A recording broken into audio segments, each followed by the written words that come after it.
Hey there. Let's start this episode by presenting you with my beloved sponsor, SiteGround. SiteGround is the web hosting provider that I'm using. It offers managed web hosting that customers love.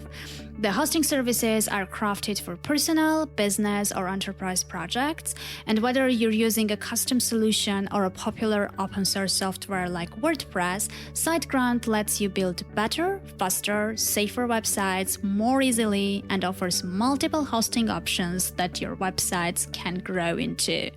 Visit siteground.com/Ani, spelled A-N-I, to get up to 60% off on all hosting plans.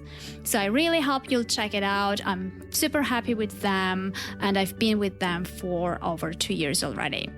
Okay, so let's jump into the episode and see what I've prepared for you today. You are listening to the Brand Architect Podcast, and this is your host, Ani Alexander.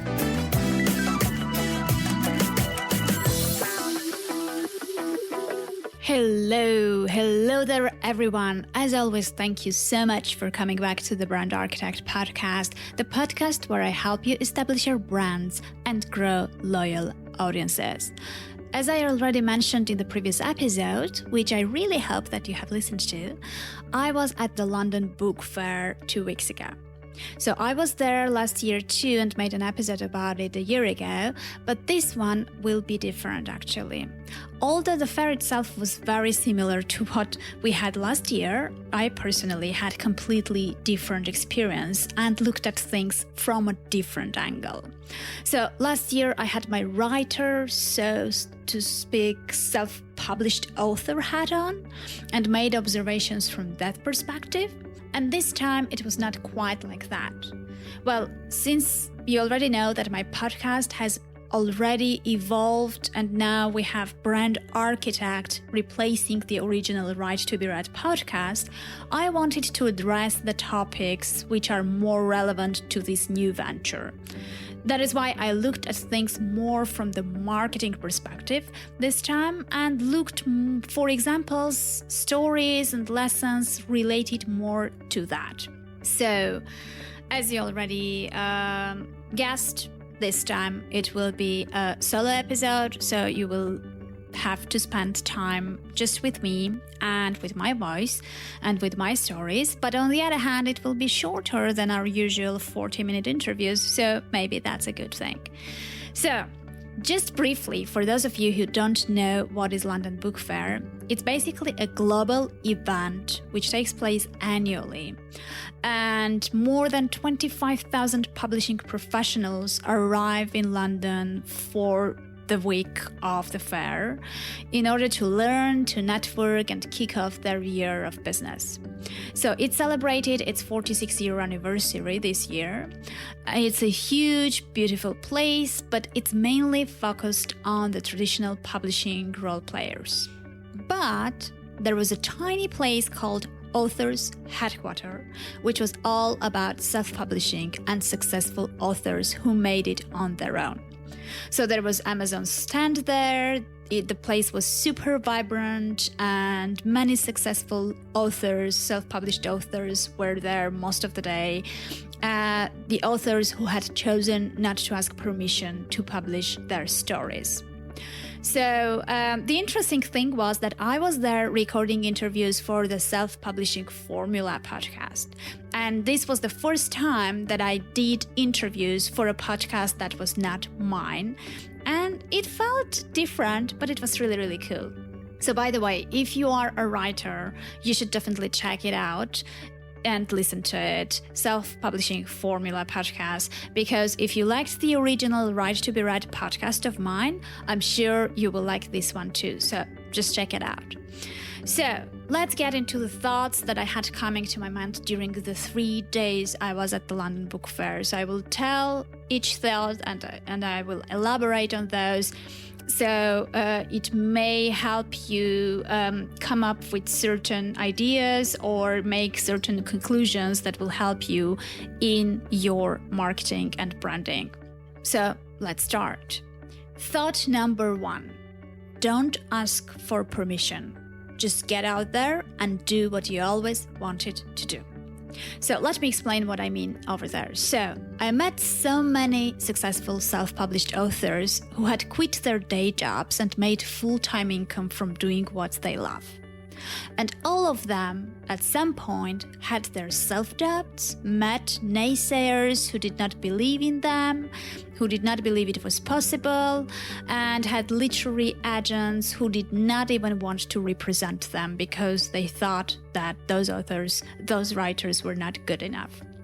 So they went ahead and did it by themselves and did not have any regrets ever since. So if you think about doing something, anything, be that launching a podcast, starting a community, writing a book, just don't overthink, don't ask for permission, don't pay attention to what others think. Just go ahead and give it a go. Make the first step and start.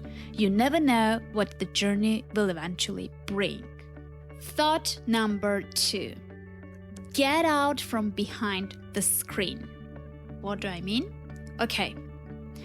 We can do pretty much everything online these days, right? It's very convenient connecting with people all over the world from the comfort of your home, sipping a coffee, or in my case, beer. It's very, very tempting. For years, I relied purely on the online because I was living in Armenia and I was very far from all the important events in my field, and it worked.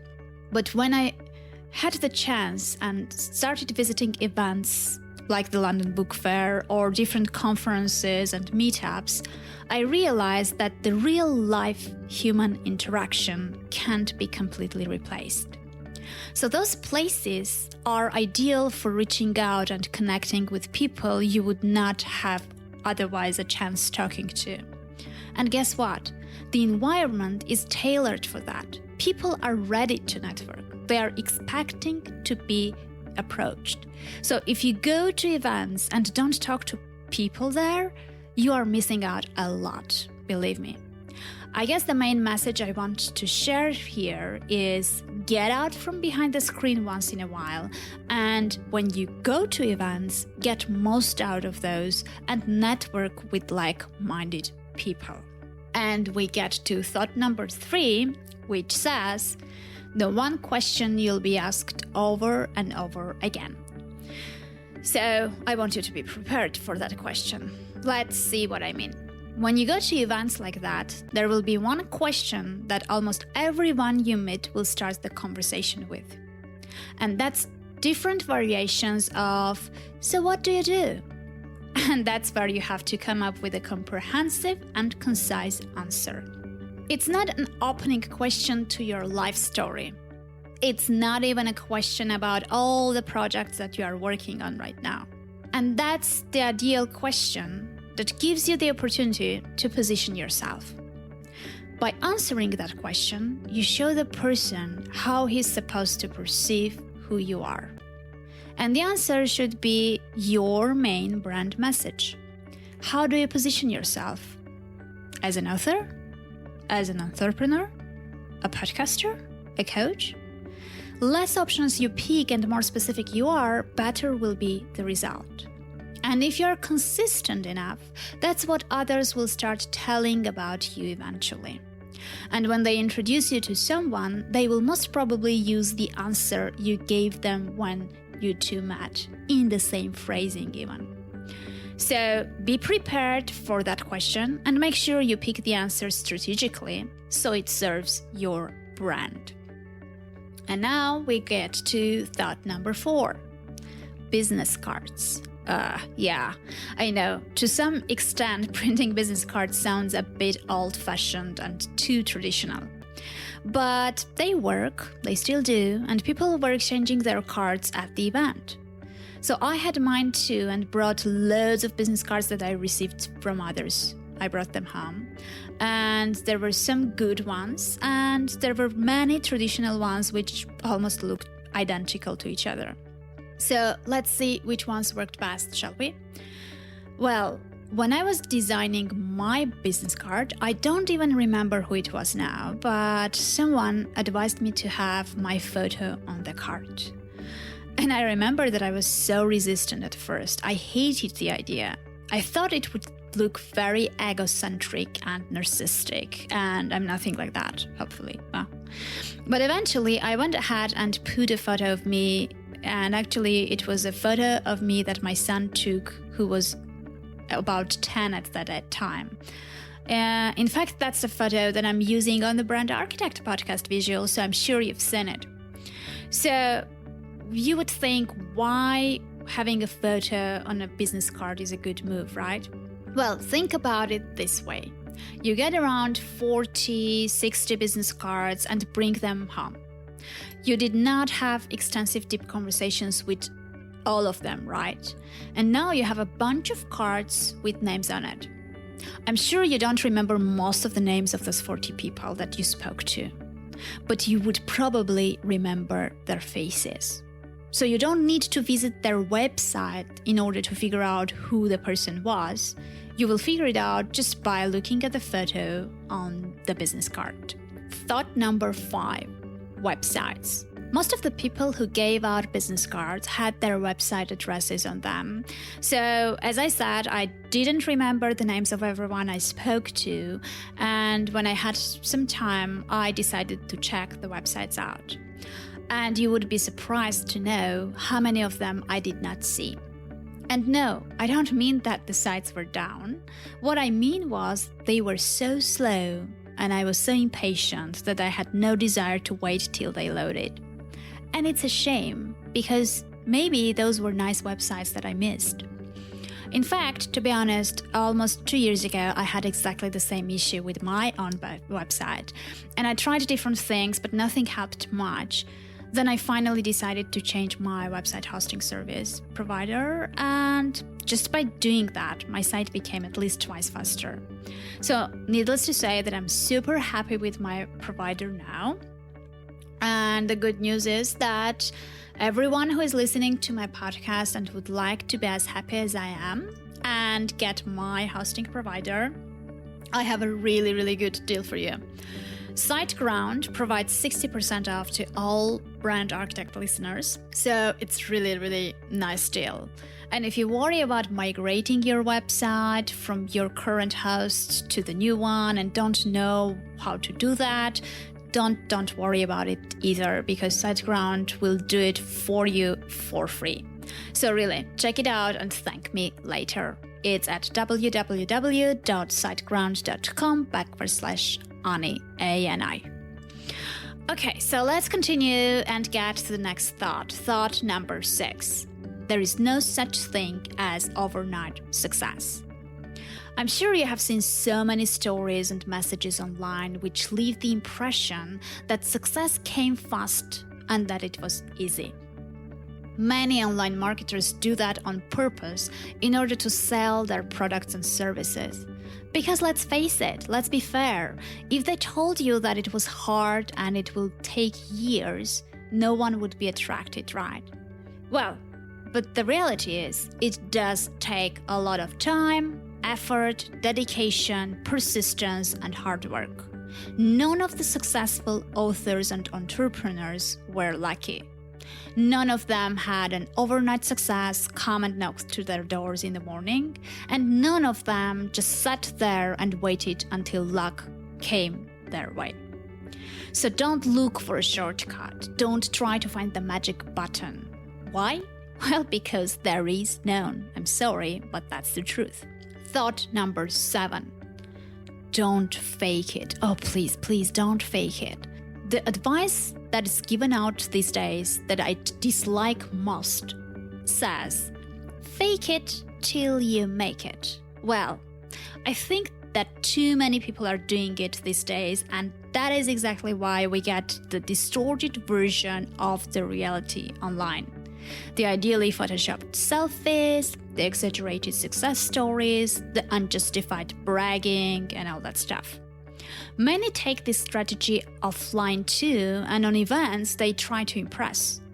Maybe some are impressed by the role they play, but believe me, if you are faking it, if you are wearing a mask, if you are playing a role, you may get away with it for a while in the online space, but it will be extremely tough to keep the appearance in real life events. So I'd say just be yourself. Don't strategize your every move. Don't talk only to people you think are important. Don't schedule your whole day at the event and tick off the things you planned to do. Be yourself and have fun. Because events like these are a great opportunity to finally meet so many like-minded people in one place. And the final thought number 8, take your loyal audience with you. Well, it appears that if you have a loyal audience, they will be super excited to find out about your experiences, about how your day went, and to get behind the scenes. Unfortunately, there are so many ways to do that these days. There's vast majority of choices, you just pick what's best for you. I did few live streams on Facebook, and from the London Book Fair showed my people the place, spoke about some of the stuff I covered on this podcast. I showed them different things that I thought were interesting and that I liked myself. And I also posted several pictures, and obviously it's part of what you do. When you go to these events, it's part of what you are involved in, it's part of what you believe in, it's part of what interests you, and those events are related to your niche, so it's something that is of interest to your audience as well. So why not share it with your audience and give them your views on things from your own perspective? So it's really cool thing because it's something between storytelling, between podcasting, between video blogging and journalism. So it's really cool if you can master that. That would be super useful skill for later on as well. Well, I guess that's all that I wanted to share with you today. I hope you got a thing or two from this episode.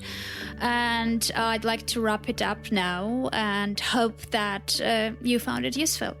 As always, thank you for your time. Thank you for listening to my show.